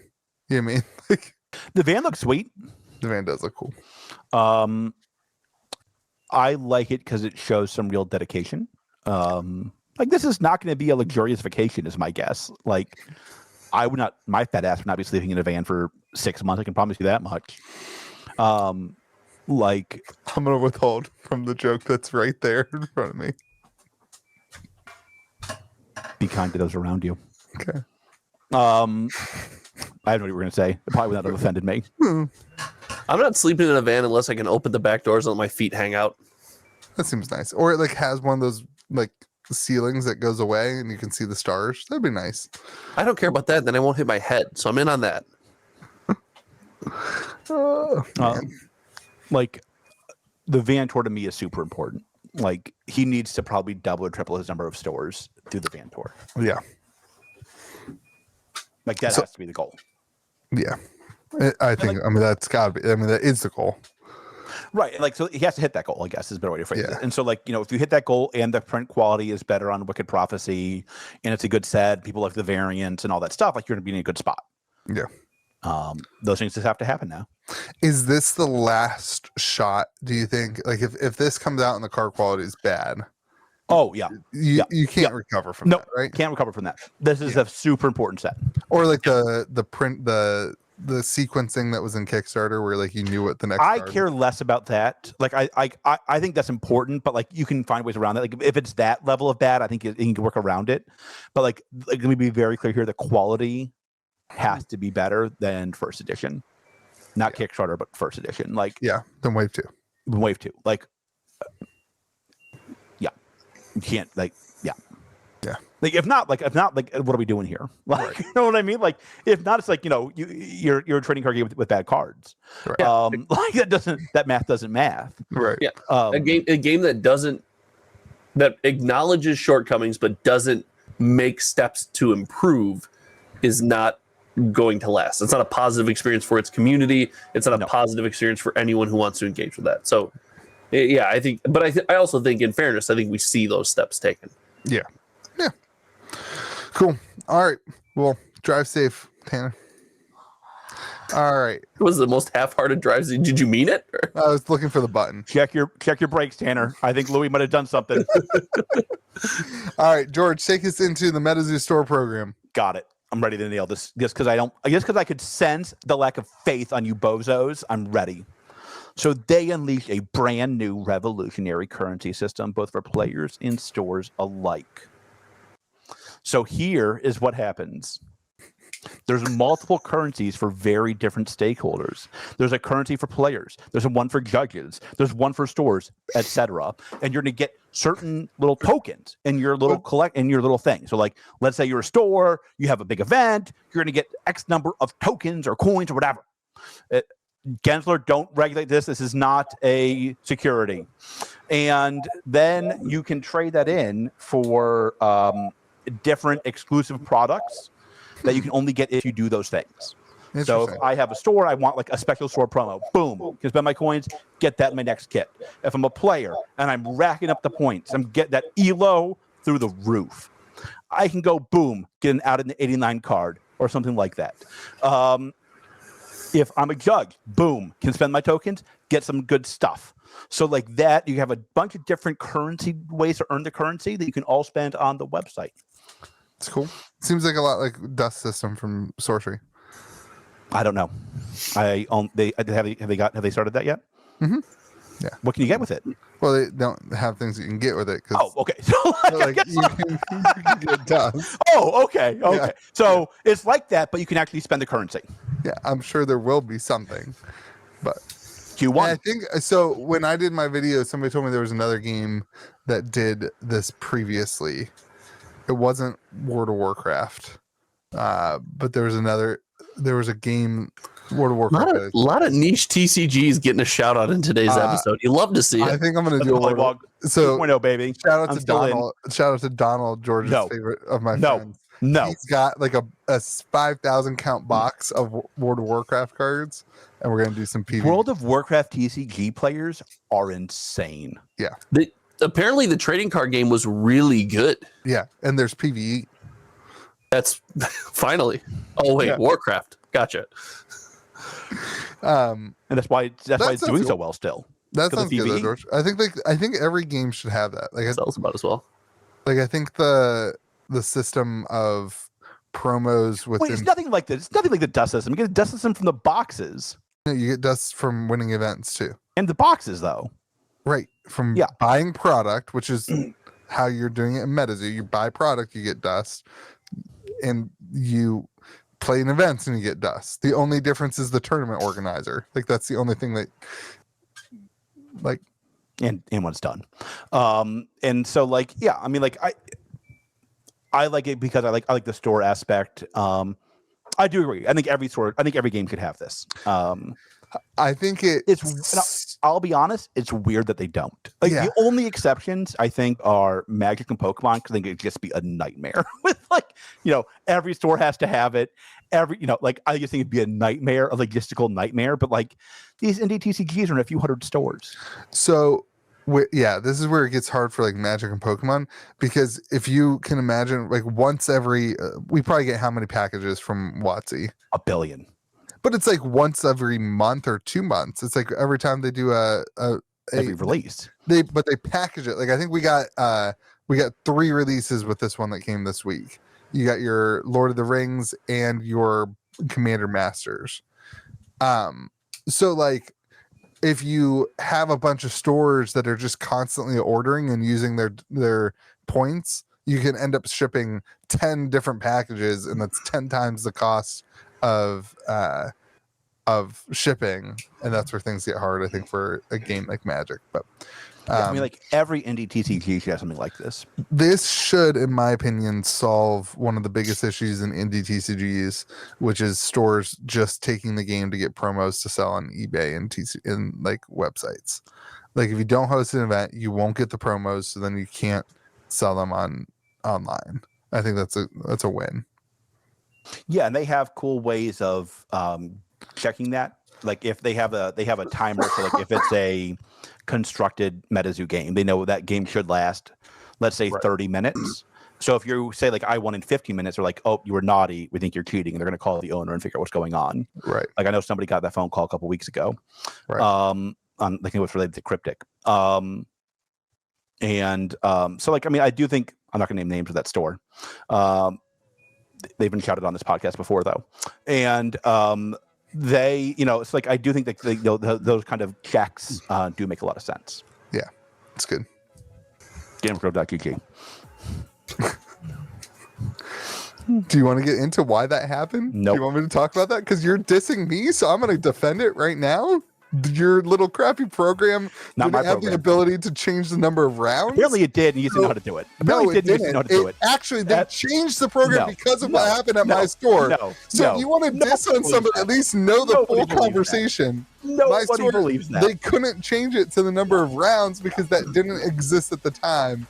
So those who were playing a 9-person game didn't want to do 4 rounds, so they played 3 and then did the last round because there was no other way to exit the tournament. That is not how you get points. So fix your system, and then that won't happen, which is exactly what they did. Now, System was fixed. but don't go dissing people when you don't know anything about what happened. I know nothing about what happened. Yeah, thank you. All right, that is it. This has been a great podcast. What a way to end it. That's a great way to end it. Yeah. All right, everyone. Thank you for watching. Make sure you- Josh's face is just totally whiplashed. Josh looks like he's seen a war crime. Make sure you go subscribe to Josh's YouTube channel. If you're not subscribed here, we are within 100 of 10K, and we hopefully will only have to celebrate once this time. No, no. What game can ban you next so that we have to celebrate it twice? That's the only thing I care about. All right, wait. Sorcery? From sorcery This is on on this you. podcast next week so they can ban you so we can go do it again. And it won't be next week. We'll say maybe the week after. It'll probably be by the week after. Probably have 2 more weeks of under 10K. That's cool. Hit the like button, hit subscribe, leave a comment in the comment section, and we'll see you again next week. May the zoo be kind of people around you. May the zoo be 100 and some odd episodes, dude. May the zoo be with you. And also with you.